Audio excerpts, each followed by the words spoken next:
Empress Teller grimaced. I am not hiring a human to care for the children. I simply am not. Your Majesty, please, said Guard Captain Glar in a tolerant tone. You ordered me to find the best qualified caretaker. This woman is, without a doubt, the best qualified. I don't care, the Empress fluted angrily. She's a human. You know what they're like. The children won't be safe with her. Glar pushed on. With respect, she was personally recommended to me by the Li Ven ambassador. She cared for his children for 5 cycles, and she's had 2 children of her own, both grown now. She's been vetted in every way we know how. Her record is impeccable, and the Emperor has met her and likes her. He would, the Empress muttered, her feathery skull crest rustling with annoyance. He thinks I don't know about those xenophile hypernet sites he visits. Majesty, all I ask is that you at least meet her before making a decision. The Empress let out a frustrated breath. Oh, all right. 1 interview. But no promises. 1 week later. The human female stood calmly before the royal dais, her hands clasped in front of her. The woman was tall as a Yixan male. Glar knew Empress Teller didn't like women who were taller than her, but with a human there was little to be done. They were a tall race. Glar was only glad there were no human males on the planet. They were even taller, and that was a level of impudence the Empress could not abide. Describe your qualifications, the Empress said lazily, as she lounged upon her pillows. My love, said Emperor Keir with a long-suffering sigh. You know the guard captain has already reviewed. Teller held up one delicate hand. I want to hear from her personally. The human's eyes flicked from the Empress to the Emperor, to Captain Glar and back, but her calm expression never wavered. Of course, Your Majesty. Performing what Glar understood was called a curtsy, bobbing low to the ground and spreading her strange skirts with her hands. Human customs were baffling to Glar, but at least this one seemed appropriately respectful, in her odd humanish way. She even avoided that frightening teeth-baring smile that most humans were fond of. My name is Alexis Garcia of Earth. I am a professional caretaker of children, a nanny, as we say on my world. I graduated from... Glar's attention began to wander, as the woman rattled off her academic and professional history. He had heard all this before during his own interview with her. He just hoped it sounded suitably impressive to the Empress. Yes, but can she sing? Emperor Keir suddenly chimed in. Glar resisted the urge to cover his face with his hands. That line was the punchline to a famous bawdy joke, one certainly not appropriate for the royal palace. She wouldn't say anything in front of the servants, but Glar had no doubt the Emperor had a lecture from his lady wife coming that evening. Glar looked around the room. No one laughed aloud, but he saw the crests of 2 of the guards quiver involuntarily. His own crest flared angrily, and they both flattened their crests in submission. Alexis seemed unaware of the subtext, and, on cue, began to sing. Glar had to admit her voice was quite pretty, high and clear, and reaching all the way to the ceiling. Glar tapped his wrist computer. It identified the song as Ave Maria, human religious hymn. Alexis finished singing. The room was silent for a moment before all the other men, including the Emperor, raised their crests and began clicking and fluting their approval. Silence fell as the Empress rose to her feet. Thank you, Alexis Garcia, she said with a forced smile. You may go now. We must confer before making a decision. Alexis bobbed another courtesy and strode out of the room. Everyone else, leave us, the Empress commanded. Not you, husband, or you, captain. As the servants and guards made their hasty exits, Empress Teller began to pace in front of the dais. I can't allow it, she said. She'll eat the children the first chance she gets. You know the stories. Glar swallowed and chose his words carefully. While the Emperor was the Emperor outside these walls, within the royal palace the Empress was the absolute sovereign.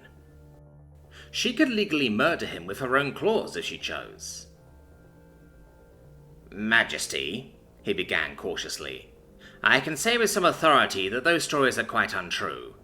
Yes, humans as a species are practically barbarians compared to us, but they are not monsters. I've spent some time with them, and I know those horrid tales are at best wild exaggerations, and at worst outright lies. Now, I assure you, I have thoroughly investigated Miss Garcia. She is the best possible candidate to care for the little ones." The Empress stared at him and let out a long hiss. "Very well. But if she eats one of them, it will be your head, Captain." 6 months later. Guard Captain Glar looked out over the royal orchard. "Nanny Garcia," he said as he approached, "where are the children? If the Empress were here, she would be concerned." "Pella is just there, you see." She pointed to the oldest princess, who was wandering through the rocha trees, as though searching for something. "Yes, but where are the other 8? "Hiding," she said. "And why are they doing that?" Alexis beckoned him closer so she could whisper. "It's an old human game, hide and seek. The other children run and hide as best they can while Pella covers her eyes. Then she has to go and find them. The first one who gets found becomes the seeker in the next round." "I see," said Glar, shaking his head. "Who else but a human would turn stalking prey into a children's game? Well, I thought I should warn you that their majesties are coming. They wanted to check on the children today, and... here they are now." The Emperor and Empress approached on their floating litter, trailed by a cadre of guards. "Nanny Garcia," said the Empress, rustling her crest.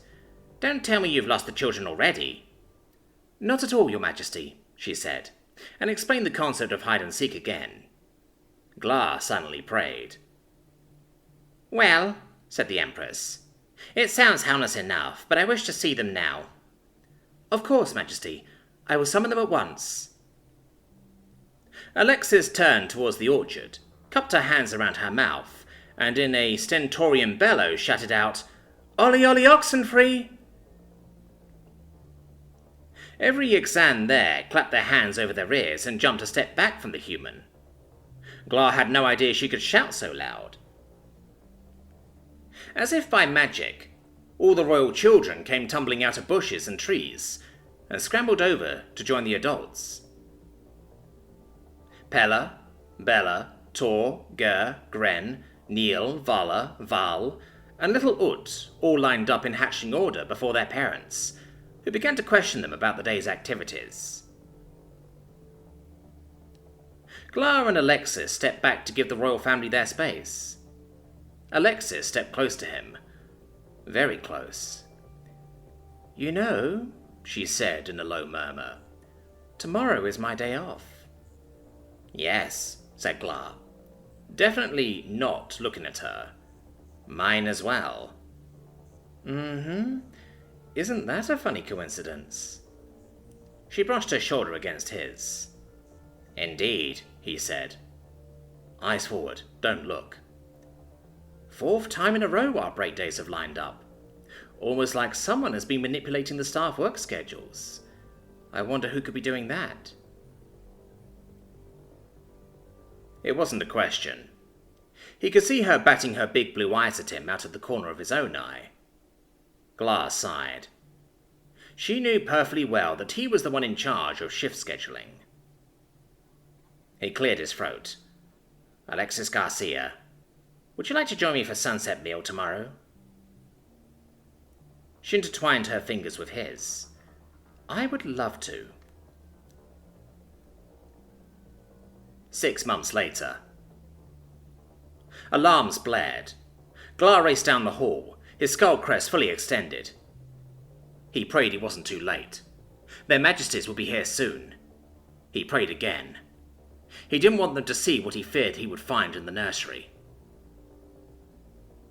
Glass slammed against the doors. They didn't open. The doors were bolted from the inside. He pounded on them with both fists. "In the name of the Empire, open this door!"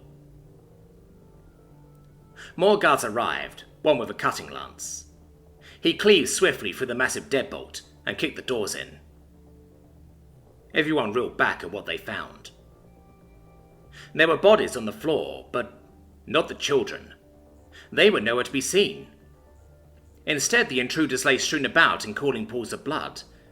Their own blood, it would seem. In the centre of it all was Alexis. She was slumped against a table leg, eyes closed. Her dress was covered in blood, and there was blood in her mouth, but she was breathing. "Alexis!" Glar cried out. He ran to her and cradled her head. "Alexis, what happened? Where are the children?" Alexis's eyes fluttered open. They were glazed. What? Where are the children?" She lifted a shaking hand and pointed at a nondescript section of wall. "Sir, safe room." Of course, Alexis was smart. At the first sign of trouble, she would have pushed the children into the safe room and sealed it. But why would she stay outside? And what in the All-Mother's name happened in this room? Did the intruders torture Alexis and then turn on each other? He stood to open up the safe room, but Alexis grabbed his sleeve frantically. "No, don't let the children see this. Don't let them see." She fainted again. "Get the royal physician in here," he barked at a guard. Later. Glass stared at Dr. Verne in confusion. "Did you just say superficial injuries?" Dr. Verne nodded. "Indeed so, Captain. There were no injuries I could detect on Alexis Garcia other than minor cuts and bruises. She only lost consciousness from shock and exhaustion." "But then, what about all the blood? She was covered in it. Humans don't bleed that much from a few tiny cuts." "My tests show almost all of it was from her attackers," the royal physician said. "Even the blood in her mouth?" "All the blood in her mouth was theirs." Glar didn't know what to say. "Captain," said Dr. Verne cautiously, "why did this happen? Who were those men who broke into the palace?" "Terrorists," said Glar, his crest rising angrily. "Assassins in the pay of the high houses, we think. The investigation is only just starting, but we think their goal was to murder the royal heirs, so the throne would pass to someone else. It's well known that the Empress is past her last fertile stage and cannot produce any more children. If all her children died, their majesties would have to name a successor from one of the high houses, and the throne would pass to a new family when they died, which I'm sure would have been arranged shortly." Glar hissed through his teeth. "But it seems none of the assassins survived the attempt. Someone, or something, killed them all before they could escape the room. Our current theory is that they quarreled and killed each other, but we're not sure yet." Dr. Verne made a low fluting sound and rustled her crest. She seemed skeptical. "Have you reviewed the security footage from the nursery, Captain?" "Not yet. I wanted to be sure of her condition first, and I didn't want to see what they did to her. But I suppose I can't put it off for any longer. When will she recover?" "The nurses should have her patched up by this evening. After that, there's nothing more we can do but let her rest. Humans are much tougher than Ixians, so I'm confident she'll be fine." "And the terrorists?" "Well," the doctor began with a pregnant pause, "I'm still not sure what killed them, but I can tell you the causes of death." Glar motioned for Verne to continue. "Multiple traumas, mostly blunt force. Whoever attacked them beat them to death, brutally. Partly with weapons, partly with some kind of bare hands, I think." "You think?" "I really can't be certain. I've never seen wounds this bad outside of a war hospital." "Doctor, would you mind reviewing the security footage with me?" "I thought you'd never ask." Later. Glar queued up the record. "This is just before the nursery was breached." He and the doctor watched Alexis and her two Yixian maids play with the children. They all sat in a ring on the floor playing some sort of clapping and singing game. Suddenly, Alexis's wrist computer began chiming. She looked at it, and her face grew pale. "Ellie, Grenna, get all the children into the safe room, right now." The two maids looked at her in confusion. "Right now!" Alexis snapped. They flinched but got to moving. Alexis keyed in the code to open the safe room, while the maids wrangled the children and collected some toys and food. The children and the maids hustled into the safe room, and Alexis began to close the door. "Don't open this for anyone but me, the guard captain, or their majesties. Understand?" "Yes, ma'am. But aren't you coming in?" said Grenna nervously. "Don't worry about me. Worry about them," said Alexis, and slammed the door shut. There was a series of mechanical clicks as the door sealed and locked itself. She had just positioned herself in the exact center of the nursery when a gang of Ixan men armed with long knives burst into the room. "Why do they only have blades?" asked Dr. Verne. "Plasma casters would have been detected by the palace's security sensors," replied Glar. "They never would have got past the perimeter." When the door was securely barred, they raised their blades at Alexis. "Don't move, human." Alexis folded her arms, her expression cool as ice. The men spread out, examining the room. One, the apparent ringleader, stepped close to Alexis. "Where are they?" Alexis raised her chin at him defiantly. She said nothing. The ringleader slapped her across the face, hard enough to draw blood from her lip. Alexis stumbled back and collapsed against the table, where the children's tea was still set. "I will ask you once more, human. Where—" He was cut off mid-sentence, as Alexis whirled and swung the metal tea tray into the side of his head. It happened so fast, Glar and Dr. Verne both jumped. Alexis swung again and caught him in the mouth. Blood and tea flew and he flopped to the ground. Alexis raised her leg and stomped down hard on his neck once, twice, thrice. He did not get up again. The other intruders were frozen in shock. Alexis turned her head to face them, and Glar's eyes widened at the look on her face. He had never seen a look like that on any face before in his life. Her teeth were bared and her eyes were blazing. Her hair had come out of its usual bun and hung raggedly around her face. Beside him, Dr. Verne's crest was standing on end. Alexis started stalking towards the intruders in a way that put Clara in mind of a vet hound gone mad. One of them tried to rush her, but she ducked under his knife and lifted him bodily into the air, then slammed him down on the floor. Glar heard his neck break with the impact. Another tried to choke her from behind, but she sank her teeth into the flesh of his arm. He screamed as his hollow Ixian bones crunched and broke as she bore down. A chunk of flesh tore off as he wrenched his arm away. Alexis spat out a mouthful of bloody meat and turned to the last two. She actually growled at them as they raised their blades and charged her. She snatched up one of the children's chairs and swung it at them. They lurched back and came at her again. She swung again, and one of them lost his blade. The other cut her across the shoulder, but she roared and grabbed his weapon arm. With a heave, she pulled him off his feet and hurled him into the opposite wall, head first. She snatched up his knife and plunged it into the throat of his compatriot. Blood sprayed her dress as he went down. Glar's blood ran cold as he watched Alexis turn to the last assassin, the one whose arm she had nearly bitten off. Her bloody fingers curled into claws as she approached.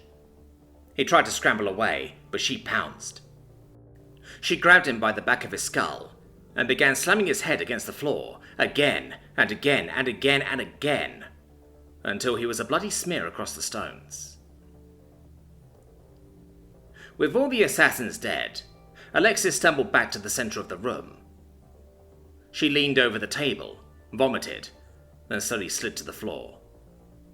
She slumped against the leg of the table and closed her eyes. Glar paused the recording.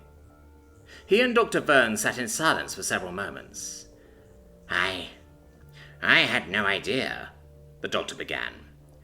I knew humans could be, but I had no idea. No idea about what? Said a voice from behind them. Both Glar and Verne jumped in their seats and whirled around. Alexis was standing there in the shadows, illuminated only by the light from the monitors. Glar stood. Dr. Verne remained seated, her crest flattened and her face pale. Alexis, said Glar cautiously, I'm glad to see you're all right, but shouldn't you be resting? I will, but I wanted to see you before I went to bed. I wanted to talk to you before... Her eyes flicked to the monitors and back. It was clear she meant before he saw the recording. She must have wanted to warn him, to prepare him for what he would see. Glar looked into her eyes. He'd read that the way to tell a human's emotions was through the eyes. Was she ashamed of what she'd done? No, not ashamed, just sad. Sad that he had seen her like that, and would now see her differently, forever. Alexis spoke in a small whisper. Are you going to tell their majesties what really happened? Glar footed out a long, slow breath. No, I don't think they need to know. The assassins quarreled and killed each other. He turned to Dr. Verne. Right, Doctor? Dr. Verne nodded quickly, her crests quivering with fear. Alexis closed her eyes and sighed. Thank you. I should get to bed now. She began to turn away, but Glar caught her arm. Alexis, just one thing. Why? She looked at him and cocked her head. Why what? Why fight them? You could have locked yourself in the safe room with the children. Alexis looked at him a long time before answering. Luke 17:2, she said, and left the room. Glar was baffled. He tapped the strange words into his wrist computer. It took almost a full minute for the computer to dig up a result. Luke 17:2, excerpt from a major human religious text. It were better for him that a millstone were hanged about his neck, and he cast into the sea, than that he should offend one of the little ones.